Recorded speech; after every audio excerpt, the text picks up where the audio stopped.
Assalamualaikum warahmatullahi wabarakatuh. Halo teman-teman semua, perkenalkan kami dari kelompok 7. Dan pada kesempatan kali ini kami akan mempresentasikan hasil diskusi kami mengenai tokoh-tokoh dalam salah satu aliran psikologi, yaitu aliran psikologi Gestalt. Namun sebelum presentasi dimulai, izin kami memperkenalkan diri masing-masing.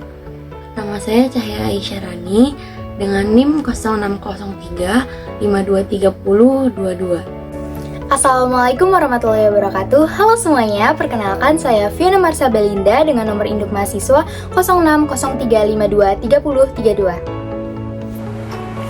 Assalamualaikum warahmatullahi wabarakatuh. Halo semuanya, perkenalkan nama saya Ayar Fadila dengan NIM 0603523012. Halo semuanya, nama aku Indah Ruth Baitul Kamilah dengan nomor induk mahasiswa 0603523040.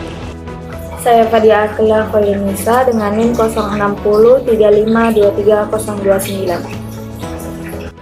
Nah, sebelum masuk ke tokoh-tokoh dalam aliran psikologi Gestalt, di sini saya akan membahas tentang apa sih psikologi Gestalt itu. Jadi, psikologi Gestalt adalah sebuah aliran psikologi yang mempelajari suatu gejala sebagai satu keseluruhan atau totalitas. Dan data-data dalam psikologi Gestalt disebut sebagai fenomena atau gejala. Jadi kata Gestalt sendiri itu berasal dari bahasa Jerman, yang bahasa Inggrisnya itu form, shape, configuration, dan wall. Dan dalam bahasa Indonesia itu artinya bentuk atau sebuah konfigurasi.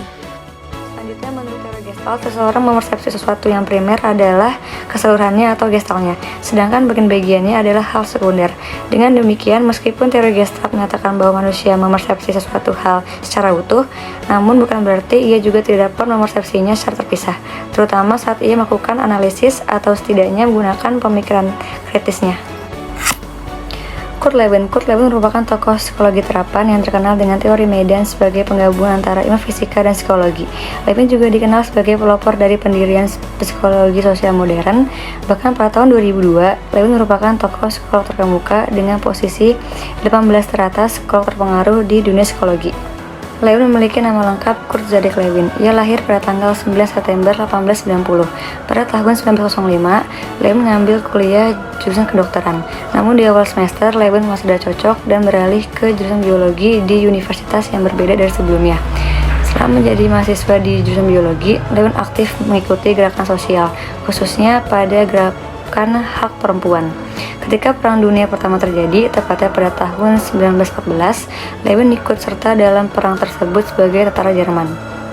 Namun Lewin terluka dalam tugasnya berperang, sehingga ia diperbolehkan kembali ke tempat asalnya dan melanjutkan kuliahnya. Lewin mendapatkan gelar Doctor of Philosophy pada tahun 1916 di Universitas Berlin.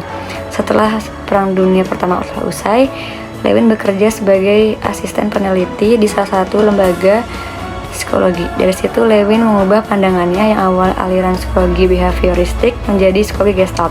Hal ini disebabkan oleh banyaknya interaksi dengan Max Wedermer dan Wolfgang Kahler. Selain itu, pada tahun 1921, Lewin menjadi dosen di tempat ia mendapatkan gelar Doctor of Philosophy. Walaupun Lewin lebih condong kepada psikologi Gestalt, tapi Lewin menjadi anggota dari pemahaman Marxis, yaitu kelompok Mazhab Frankfurt. Namun kelompok ini bubar ketika Hitler berkuasa di Jerman. Pada tahun 1933, Lewin pindah ke Amerika Serikat dan menjadi warga negara Amerika Serikat setelah 7 tahun tinggal. Di sana Lewin bekerja sebagai profesor di salah satu universitas. Tidak lama kemudian, Lewin mempublikasikan teori kepribadian dinamis. Kemudian pada tahun 1944, Lewin mulai mendirikan pelatihan MIT. Lalu Lewin meninggal pada tanggal 12 Februari pada tahun 1947 akibat serangan jantung. Selanjutnya ada teori medan Lewin dalam struktur kepribadian. Konsep teori medan sudah dijelaskan sebelumnya, yaitu penjelasan yang disajikan oleh Lewin merupakan daya tarik magnet dan sel pada bidang ilmu biologi. Terdapat ruang hidup yang digambarkan elif besar sebagai ruang lingkup dari semua yang ada di hidup kita. Kemudian dalam elif tersebut terdapat daerah pribadi dan daerah lingkungan psikologis. Dalam bidang elif tersebut terdapat regional yang mencerminkan bagian tingkatan kedekatan kita terhadap hubungan dengan dunia luar. Semakin menjauh dari daerah pribadi, semakin tidak mempengaruhi kita untuk bertindak. Kemudian setiap regional memiliki boundaries yang menunjukkan hubungan diri kita terhadap lingkungan kita.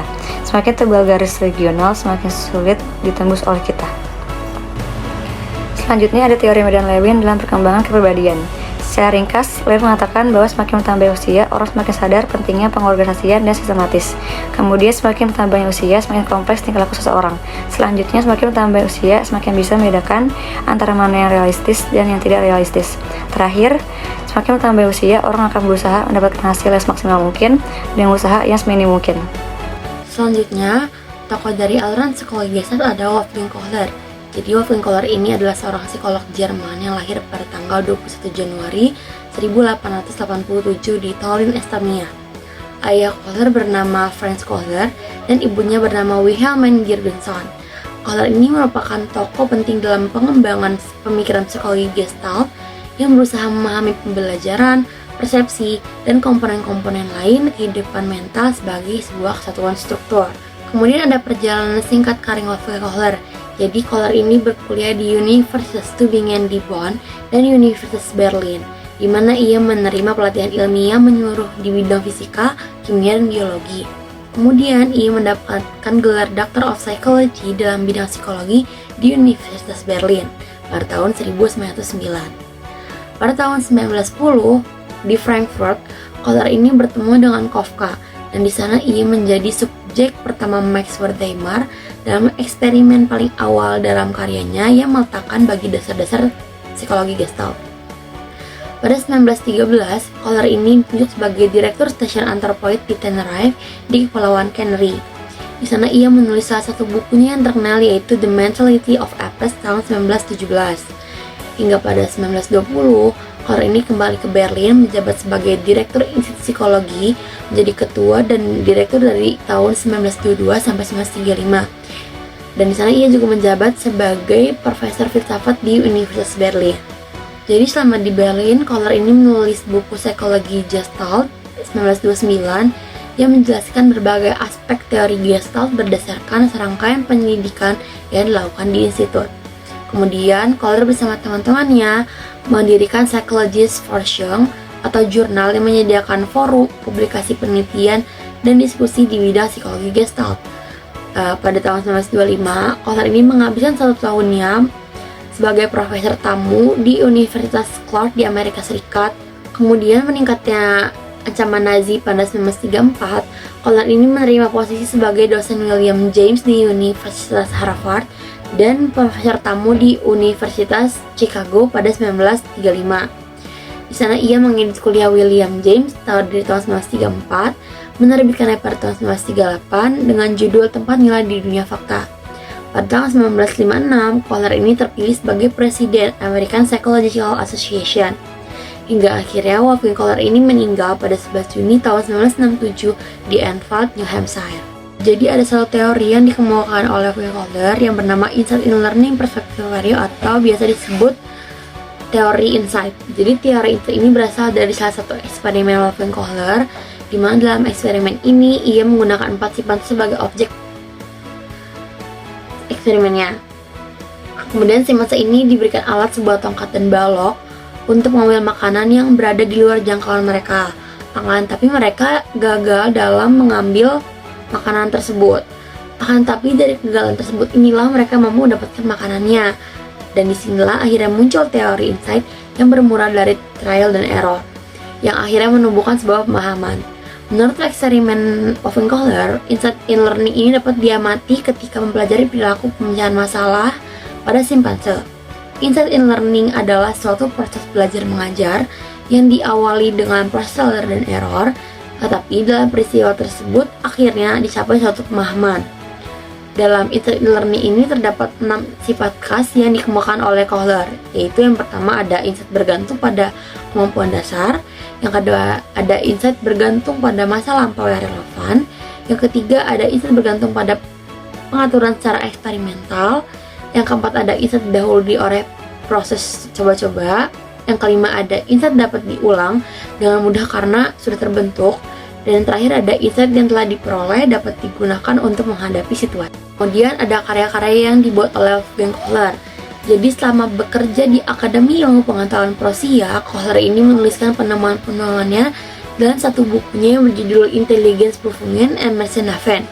Karya ini kemudian diterbitkan pada bahasa Inggris pada tahun 1917 dengan judul The Mentality of Apes. Jadi buku ini memberikan wawasan dan membahas mengenai revisi atas teori pembelajaran secara radikal. Kohler juga menulis karya yang lain berjudul Die Physischen Gestalten dalam Bruche rund im Stationären Stand yang diterbitkan dalam bahasa Inggris dengan judul Cycle Gestalt in Rise and Stationary States. Kemudian ada karya-karya lain yang ditulis oleh Gestalt, diantaranya ada tahun 1938 ia menerbitkan buku The Place of Value in the World of Facts. Kemudian tahun 1940 ada Dynamics in Psychology. Tahun 1947 ada Gestalt Psychology and Introduction to New Concepts in Modern Psychology. Kemudian tahun 1959 ada Gestalt Psychology Today in American Psychologists. Kemudian 1969 ada The Task of Gestalt Psychology. Dan yang terakhir tahun 1971 ada The Selected Papers of Wolfgang Kohler.